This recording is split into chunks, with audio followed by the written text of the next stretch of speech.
side Dr. Shiv here, and this is the fourth part of pathology, FMG June 2019. Okay, सो बिल्कुल relax रहिए। मैंने अभी जो recent में नीट पीजी का एग्ज़ाम हुआ है, तो मैं उसे जस्ट चेक कर रहा था कि जो हम ये स्ट्रेटजी फॉलो कर रहे हैं हाई यील्ड वाली, तो कितनी इफ़ेक्टिव है।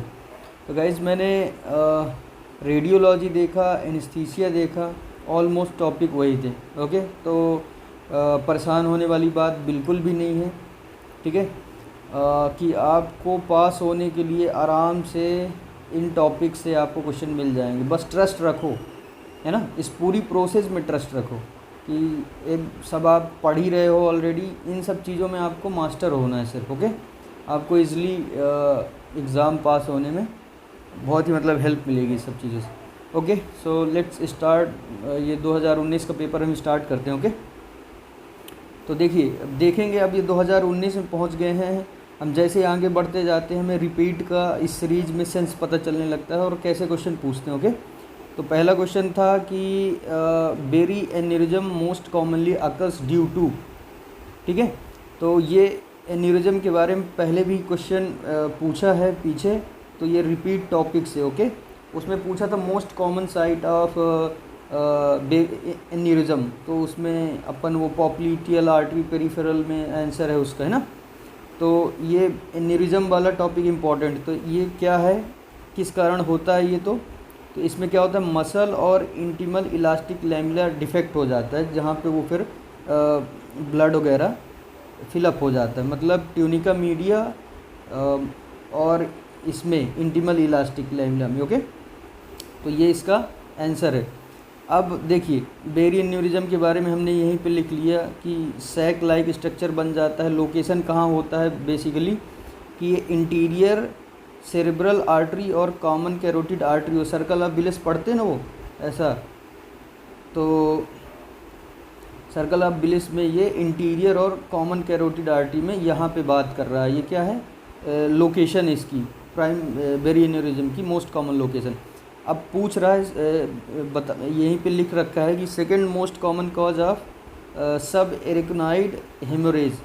सब एरिकनॉइड हेमोरेज जो होता है सेकंड मोस्ट कॉमन कॉज। और इसमें क्या होता है, वोस्ट हेडेक ईवर। अगर पेशेंट कंप्लेन करता है कि इतना ज़्यादा सर दर्द मुझे आज तक लाइफ में नहीं हुआ, तो वो हिंट कर रहा है कि उसको सब एरिकनॉइड हेमोरेज हुआ है। और ये किस कारण है, कि बेरी एन्यूरिज्म उसका फट गया है।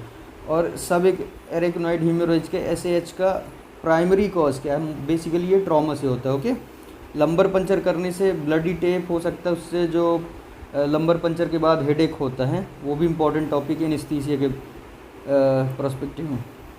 रिफ्लेक्स वेसोस्पाज्म क्या होगा, अगर वेन्यूरिज्म रप्चर हो जाती है तो blood supply to the other part of the brain decrease हो जाती है। ओके, और इन सब एरिकनॉइड हेमोरेज के लिए ट्रीटमेंट फिर क्या देंगे हम, निमोडिपिन। ये क्या है, कैल्शियम चैनल ब्लॉकर है। ओके, तो इससे क्या होती है, ब्लड वेसल्स डायलेट हो जाती है। ओके, समटाइम्स देखा गया है, देखिए यहीं पे इतने सारे टॉपिक कवर हो रहे हैं। ओके, इसकी बात कर रहा हूँ कि हाई यील्ड लिखो यहीं पे, ये मैटर है। पॉलीसिस्टिक किडनी डिजीज़ में काज बेरी एन्यूरिज्म। ओके, समटाइम ये क्वेश्चन फ्रेम कर सकते हैं कि ऑल ऑफ द मतलब अबव या बिलो, कि इनमें से कौन सा एक कॉज है जिससे बेरी एन्यूरिज्म हो सकता है, और ये ऑप्शन बना के दे सकते हैं कि पॉलीसिस्टिक किडनी डिजीज़ के कारण भी पॉली एन्यूरिज्म होता है। ओके, सेकंड क्वेश्चन क्या है, 45 year patient working in factory for the past 20 years. Okay, very hot topic. इन दो जगह ये पूछते हैं बेसिकली, या तो यहाँ पूछ लेता है पैथोलॉजी में या पीएसएम में। ओके, ये न्यूमोकोनियोसिस के बारे में है। ओके, तो 45 साल से एक वर्किंग इन फैक्ट्री पर past 20 year presenting with breathlessness हो गई है। उसके HRCT चेस्ट लिया गया है। CT ऑफ चेस्ट मतलब high resolution CT shows pleural thickening and fibrosis. मतलब अब ब्रीथलेसनेस दिख गया और ये 2 पॉइंट दिख गए, तो एकदम क्लियर हो जाना चाहिए कि एस्बेस्टोसिस है इसको। ओके, क्योंकि प्लूरल थिकनिंग इसी में देखने को मिलती है। तो एस्बेस्टोसिस में क्या होता है, ये कि जो इंसुलेटिंग इंडस्ट्री में काम करते हैं, जहाँ तारें वारें बनती हैं या बहुत सारी चीज़ें इंसुलेट किया जाती है कि उससे करंट पास ना हो। हाँ, तो तो ये देखिए, ये एक जो टॉपिक निकल के आया ऑक्यूपेशनल लंग डिजीज़, एक क्वेश्चन पकड़ के चलो हर बार आता है। ओके, अब ये जो न्यूमोकोनियोसिस होता है उस कितने इनके पार्टिकल का साइज़ रहता है 1 to 5 माइक्रो। ओके, अब एस्बेस्टोसिस से कैंसर होने के चांस रहते हैं, ये काफ़ी इंपॉर्टेंट चीज़ है कि मीजोथीलियोमा मोस्ट स्पेसिफिक होता है एस्बेस्टोसिस में, और ब्रोंकोजेनिक कैंसर मोस्ट कॉमन होता है। तो अगर मोस्ट कॉमन पूछे तो ब्रोंकोजेनिक कैंसर टिक करना है, अगर मोस्ट स्पेसिफिक पूछे तो ये मीजोथीलियोमा। ओके, अब देखिए मैं ऐसे लिख लेता था ऊपर, जो हर बार पूछते हो मेरे से कि सर हाइल्ड कहाँ से पता करें। तो देखो जैसे मैंने ये क्वेश्चन पढ़ा तो मुझको समझ में आ गया कि ऑक्यूपेशनल लंग डिजीज़ मुझे अच्छे से करना है। देखो मैं यहीं पे लिखा हूँ, देखो ये चेक करो, हाइल्ड लिख रखा है, एनीमिया मैंने लिख लिया कि हाइल्ड है। इस टाइप से बात कर रहा हूँ, क्वेश्चन पढ़ो और सोचो किस टॉपिक से पूछ रहा है। ओके, अब देखिए सिलिकोसिस के बारे में बात कर लें तो कॉमनेस्ट न्यूमोकोनियोसिस है ये, और ये सिलिकोसिस होता कब है, जैसे जो ग्राइंडर डिजीज़ और सैंड ब्लास्टर डिजीज़ भी इनको कहा जाता है। मतलब जो लोग जैसे वो सीमेंट जहाँ बनती है, गिट्टी वगैरह जहाँ बनती है, तो वहाँ क्या होता है ग्राइंडर चलता है तो वो इनहेलेट करते रहते हैं लॉन्ग टाइम तक। ओके, तो ये सिलिकोसिस हो जाता है। ये सारे क्वेश्चन हैं, कभी ना कभी ये पूछे गए। ओके, तो देखिए यहीं पे लिख लिया कि लास्ट में मुझे टेंशन ना हो। अब देखिए कोल वर्कर न्यूमोकोनियासिस में क्या होता है, इफ़ एसिम्टोमेटिक तो उसको बोला जाता है एंथ्राकोसिस। ओके, देखो ये क्वेश्चन पूछ चुके हैं पहले। ब्लैक लंग में क्या देखने को मिला है कि सेंट्री एसिनार एम्फाइसीमा, मतलब सेंट्री एसिनार एम्फाइसीमा मतलब एल्वलाई फिर फट जाती है। ओके, अब ये बेरिलियोसिस में एरोस्पेस इंडस्ट्री में, ओके, न्यूमोकोनियासिस, ये जो एरोस्पेस में काम बनते हैं, जो भी पार्ट बनते होंगे, तो वहाँ पे बेरिलियम के कारण इनको बेरिलियोसिस हो जाता है। ओके, तो ये देखो अब नेक्स्ट टाइम से इसके लिए रेडी रहना कि बहुत ही न्यूमोकोनियासिस या ऑक्यूपेशनल लंग डिजीज़ वाला टॉपिक हाइल्ड है। ओके, अब थर्ड क्वेश्चन क्या है, correct about the anaemia of chronic disease. ये देखो एनीमिया वाला टॉपिक, एनीमिया वाला लिख लो, ये इससे 2-3 क्वेश्चन इसी पेपर में देख लेना हर बार। हिमेटोलॉजी से 10 क्वेश्चन सीधा, तो यहीं बल लगाओ ना। Correct about anaemia of chronic disease में क्या होता है, करेक्ट पूछा है, मतलब ट्रू क्या है इसमें।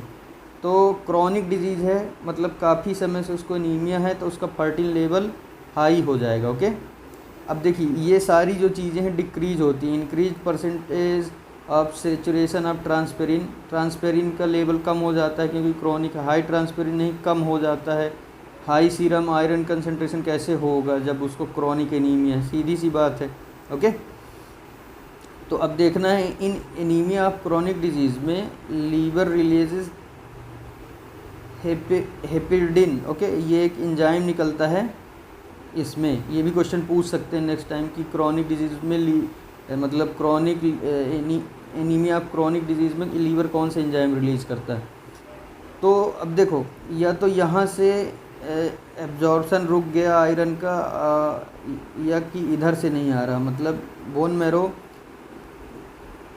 जो रिलीज़ करनी है ब्लड वेसल में, तो ये microcytic hypochromic anaemia. Okay, microcytic hypochromic anaemia होगा अगर क्रॉनिक ये है आयरन डिफिशिएंसी। तो ये सीटा याद रखना, सीटा, ये देखो ये हर साल ये क्वेश्चन है बहुत हाइल्ड कि माइक्रोसिटिक हाइपोक्रोमिक एनीमिया कौन सी बीमारी में ध्यान होता है। तो याद रखना सीता एक वो इसका निमोनिक है कि सिड्रोब्लास्टिक एनीमिया में देखा गया है microcytic hypochromic anaemia, iron deficiency anaemia में, थैलेसीमिया में, एनीमिया ऑफ क्रॉनिक डिजीज़, ये अपना इस बार पूछा था।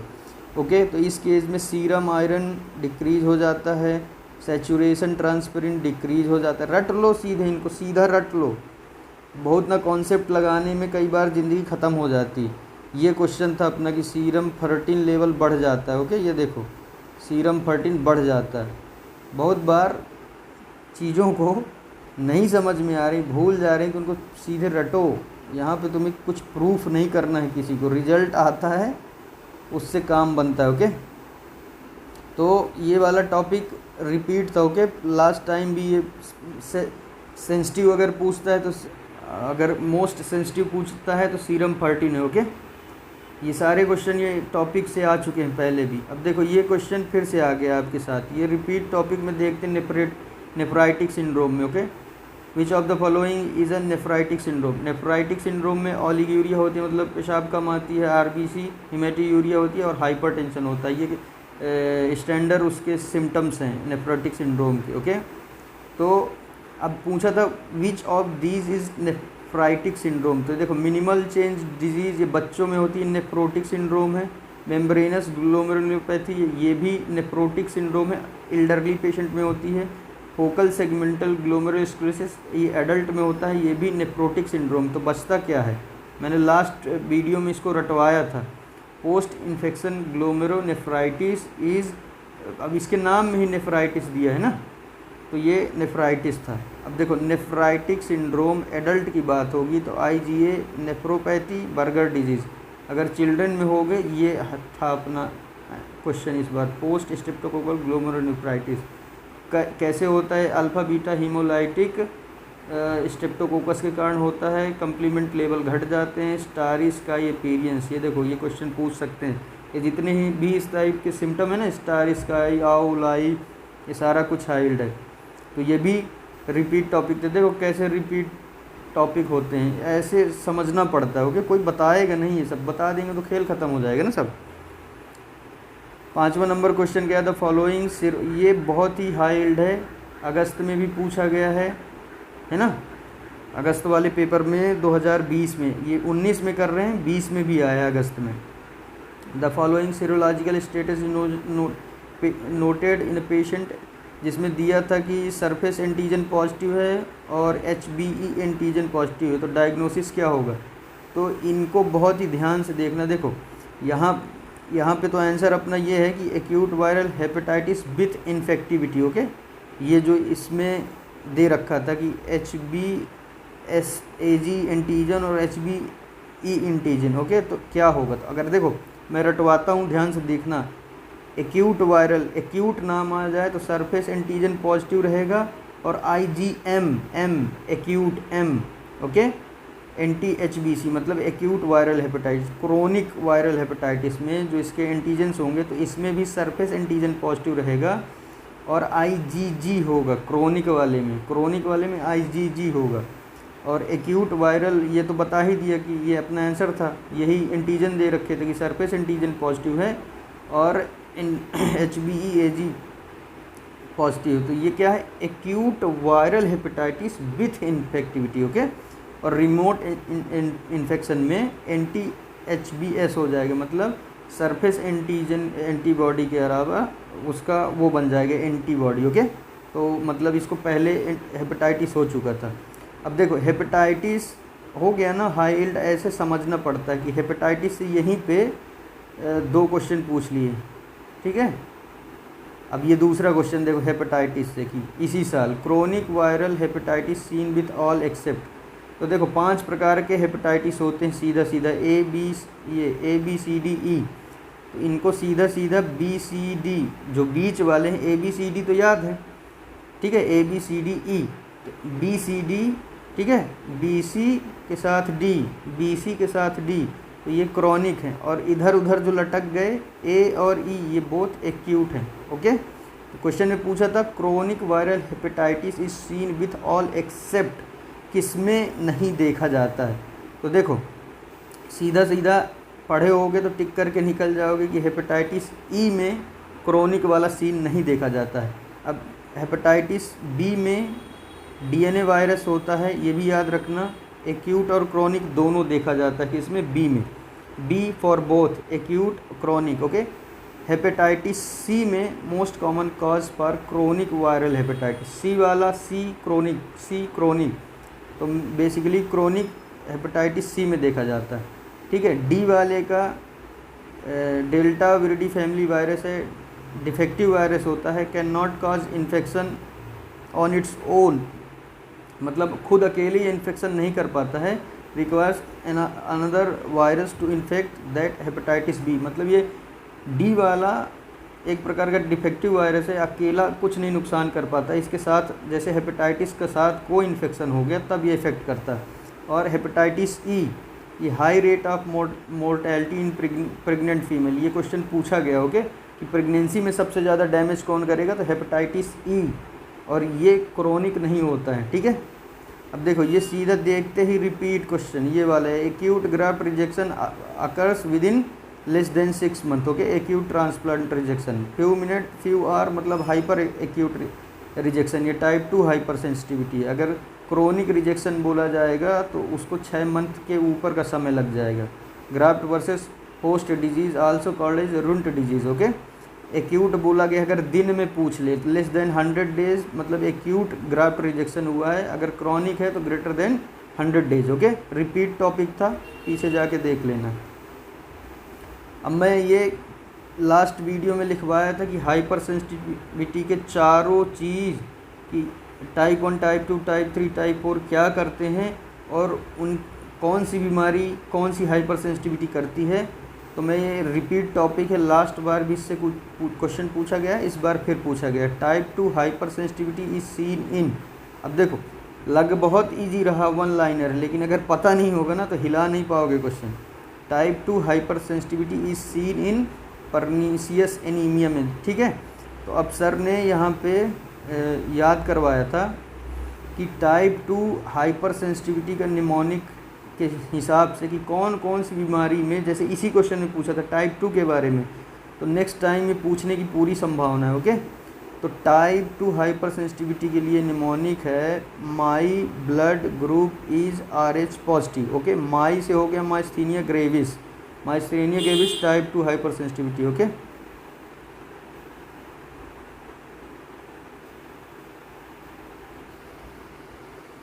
Okay so my means myasthenia gravis okay. Blood से हो गया mismatch blood transfusion okay. Group से हो गया माई ब्लड ग्रुप से हो गया Graves disease Goodpasture disease okay. इससे क्वेश्चन पूछा लास्ट टाइम। इज मतलब immune hemolytic anaemia, immune thrombocytopenia, और RH से हो गया रियूमेटिक हार्ट डिजीज़ भी टाइप 2 है, hyper acute transplant rejection okay. Positive से हो गया परनीसियस एनीमिया, ये क्वेश्चन था। फेम्फिगस बुल्गारिस, फेम्फिगस बुल्गारिस डर्मा के हिसाब से बहुत इंपॉर्टेंट है, तो वहाँ पूछ सकता है कि फेम्फिगस बुल्गारिस में कौन सी टाइप की हाइपर सेंसिटिविटी देखने को मिलती है, तो टाइप 2 है ओके। अब टाइप 3 में इसका निमोनिक है सार्प, टाइप 3 सार्प याद रखना ओके। SHARP, S से क्या होगा सीरम सिकनेस SLE ओके। और H से हो गया हीनोसोलिन पुरपुरा, A से हो गया आर्थस रिएक्शन, R से हो गया रिएक्टिव आर्थराइटिस, P से हो गया पोस्ट स्ट्रेप्टोकोकल ग्लोमेरुलोनेफ्राइटिस ओके। तो ये देखो ये रिपीट टॉपिक था और देखो बार बार आ रहा है। और देखो मैंने लिखा है iron deficiency anaemia high topic okay. अब पैथर्जी फेनोमेना क्या होता है, ये होता है type 4 hyper sensitivity reaction, Behcet syndrome, oculo oral genito syndrome. इसमें क्या होता है पैथर्जी फेनोमेना में क्लिनिकल फाइंडिंग्स क्या है, recurrent oral ulcer plus eye lesion, skin lesion and recurrent genital lesion, ठीक है। तो अगर ये 3 चीज़ें दिखती हैं कि ओरल माउथ में अल्सर हो रहे हैं, आई लीशन हो रहा है, स्किन लीशन हो रहा है और रिकरेंट जेनाइटल लीजन हो रहे हैं, तो ये पैथर्जी है ओके। टाइप 4 हाइपर सेंसिटिविटी है। तो टेस्ट क्या करते हैं इसमें, पैथर्जी टेस्ट ओके। गाइज अगर ये भी ढंग से रट लोगे ना तो काम हो जाएगा। 9 नंबर का क्वेश्चन देखो, विच of the following is a causative agent of farmers lung, ये काफ़ी रिपीट होने वाला टॉपिक है। Farmer lungs hyper sensitive pneumonitis, ये टाइप 4 होता है 3 से ज़्यादा, ठीक है। अगर क्वेश्चन में आए 3 4 तो 4 टिक करना। अब फार्मर्स लंग्स होता है थर्मोफिलिक एसिटिनोमाइसिटीज़ ओके। और ये वाला क्वेश्चन ये आया था 2021 में। एप्लाटॉक्सिन हेपेटोसेलुलर कार्सिनोमा होता है, ग्राउंडनट पीनट, यही पीनट खा रहा था उसको, तो यही क्वेश्चन पूछा गया था ओके। एस्परगिलस नाइगर क्या करता है, which is responsible for causing ear infection, otomycosis करता क्या एस्परगिलस नाइगर, जो ब्लैक फंगस टाइप होता है ओके। 10वें number most sensitive indicator for iron deficiency anaemia, देखो ये रिपीट क्वेश्चन है, डायरेक्ट जाके पीछे वाले पेपर में चेक करना। सीरम फर्टिन मोस्ट सेंसिटिव है ओके। अब देखो अब यहाँ पे हमने देख लिया कि सीरम आयरन डिफिशियंसी एनीमिया होगा तो क्या क्या क्या होगा। तो आयरन 13 कम हो जाएगा, सीरम 13 कम हो जाएगा, सीरम आयरन कम हो जाएगा, परसेंटेज सेचुरेशन कम हो जाएगा। केवल ये चीज़, ये क्वेश्चन पूछा था लास्ट टाइम कि total binding capacity, total iron binding capacity बढ़ जाएगी क्योंकि उसको चाहिए आयरन, तो वो कैपेसिटी बढ़ जाएगी, बाकी सब घट जाएगा। ओके, देखो ये रिपीट टॉपिक था, देखो ठीक है। देखो मैं समझाता हूँ कैसे क्वेश्चन पूछ रहे हैं। लास्ट टाइम इन लोगों ने ये पूछा, उसके पहले इन लोगों ने ये पूछा, आज फिर ये पूछा, ठीक है। इनमें से कुछ भी पूछते रहते हैं वो, तो समझो कि ये टॉपिक बहुत हाइल्ड। ओके, अब देखो ये क्वेश्चन डायरेक्ट रिपीट क्वेश्चन है कि Whipple's disease is caused by, check करना, मेरी बातों में विश्वास नहीं, पेपर चेक करो। Whipple's disease is caused by, ये क्या है, इन्फेक्शियस डिजीज़ है, एंटीबायोटिक से ठीक हो जाती है। विपल्स डिजीज़ में होता क्या है कि माल एब्जॉर्प्शन होता है, किसके कारण होता है, टोर फायरिमा विपली, और ये कैसे दिखते हैं, rod shaped bacilli which is seen in macrophages के अंदर रहती हैं, ठीक है, रॉड शेप्ड दिखेंगे। तो Whipple's disease is caused by bacteria, भूलना नहीं है। 12 नंबर क्वेश्चन क्या है कि most common primary, repeat question, देखो मैं देखते ही समझ जाता हूँ। From the brain metastasis which is following, मतलब मोस्ट कॉमन ब्रेन में सबसे पहले कहाँ से मेटास्टेसिस होता है, तो लंग कैंसर से होता है। Okay, small cell lung cancer, oat cell cancer भी कहा जाता है। Okay, so primary brain tumour of children, ये देखो प्राइमरी वाले, तो primary brain tumour of children क्या है, मेडुलोब्लास्टोमा मैलिग्नेंट।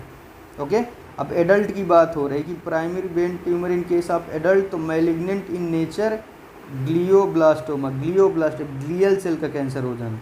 अब एडल्ट में ही पूछा गया है primary brain tumour in case of adult benign in nature, तो मेनिंजियोमा, मेनिंजिस का कैंसर हो जाना। ओके, 13 नंबर क्वेश्चन, ये थोड़ा नया टॉपिक था लेकिन नेक्स्ट टाइम पूछा जा सकता है, बहुत अच्छा क्वेश्चन है। Which is not seen in tumour lysis syndrome, मतलब tumour lysis syndrome high yield है। ओके, अब देखो जनरल एक आइडिया होता है कि सेल के अंदर पोटेशियम होता है और फॉस्फेट होता है, और जनरल हम जाते हैं कि सोडियम वगैरह जैसे वो नर्व वगैरह में बाहर रहता है। ओके, तो जब भी ये ट्यूमर लाइसिस, मतलब ट्यूमर टूटेगा तो पोटेशियम बाहर आ जाएगा, फॉस्फेट बाहर आ जाएगा, ठीक है।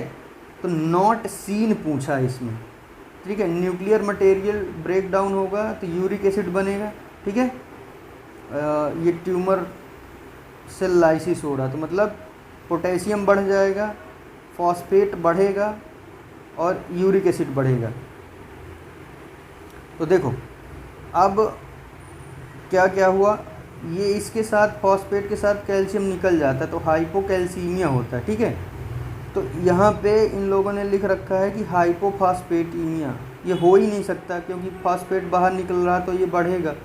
अब हाइपोकैल्सीमिया होता है क्योंकि फॉस्फेट के साथ निकल जाता है, हाइपर यूरेसीमिया होता है क्योंकि ये अपना न्यूक्लियर मटेरियल टूटेगा ना तो न्यूक्लिक एसिड बढ़ेगा। हाइपर कैलीमिया होता है क्योंकि ये पोटेशियम बाहर निकलता है। तो ये इस तरह ऑप्शन अपने को एलिमिनेट करना। ओके, बढ़िया टॉपिक था, नेक्स्ट टाइम पूछने की संभावना है। अब देखो ये क्वेश्चन बड़े बेसिक है, इम्यूनोलॉजी का बेसिक क्वेश्चन है, मतलब innate immunity, first line of defence against tumour and virus. Okay, ये इनेट इम्यूनिटी वाला टॉपिक पढ़ोगे तो ये इनेट इम्यूनिटी है, without sensitising means does not infection earlier, ठीक है। अब ये ट्यूमर और वायरस के खिलाफ कौन सा फर्स्ट लाइन डिफेंस है, तो नेचुरल किलर सेल अटैक करती हैं क्योंकि वो उनको कोई अर्लियर इन्फेक्शन की ज़रूरत नहीं, ऑलरेडी प्रेजेंट रहती हैं, CD16 और 56। ओके, तो ये वाला टॉपिक देख लेना। 15 number question, which of the following interfere with iron absorption, ये आयरन वाला टॉपिक ना यार बहुत हाइल्ड है, तो कौन सा, ये अभी रिपीट हुआ है क्वेश्चन, हर बार रिपीट हो रहा है, ठीक है। पीछे भी पेपर में आया है कि इंटरफियर विथ आयरन एब्जॉर्प्शन, तो फाइटेट खाएंगे मतलब ज़्यादा वेजिटेबल्स लेंगे, ग्रीन वेजिटेबल्स, तो मतलब आयरन एब्जॉर्प्शन में प्रॉब्लम होगी। और ये विटामिन सी, ऑक्जिलेट और मिथाइल ग्लोबिन, तो सी तो फैसिलेट करता है, तो site of absorption iron duodenum है, form is ferrous. Okay, iron absorption is facilitated by 2 important type of acid, HCl और विटामिन सी, ये क्वेश्चन पूछते हैं, they increase iron absorption. Okay, 16 number question, most sensitive and specific marker for MI. हर साल इससे question है, पीछे जाके चेक कर लेना। तो ट्रोपोनिन ये 17 में शायद रिपीट हुआ था। ओके, साइटोकेरेटिन स्क्वैमस सेल में देखा जाता है। मायोग्लोबिन क्या है, first enzyme to appear after MI. First enzyme myoglobin निकलता है, ठीक है। और CPKMM ये मसल्स जब टूटती हैं, क्रिएटिन फास्फोकाइनेज। ओके, और CKMB क्या है, कार्डियक मतलब MI। CKMB होगा तो MI हम, और री इन्फ्रैक्शन के लिए ट्रोपोनिन फिर से डिटेक्ट किया जाएगा। तो ये वाला टॉपिक रिपीट था। ओके, जाके पीछे चेक कर लेना। देखो कितना ज़्यादा। Okay, 17 number, antecedent diagnosis of group A streptococcal infection in acute rheumatic fever. जाना पहले चेक करना, बहुत बार बोल चुका हूँ, रिमेटिक फीवर वाला टॉपिक बहुत मिड है, तो शायद पहले भी आया है। तो ASO had a history of streptococcal infection rheumatic acute rheumatic fever में, हार्ट डिजीज़ बोला था क्या, सॉरी, एक्यूट रिमेटिक फीवर में ASO, ठीक है।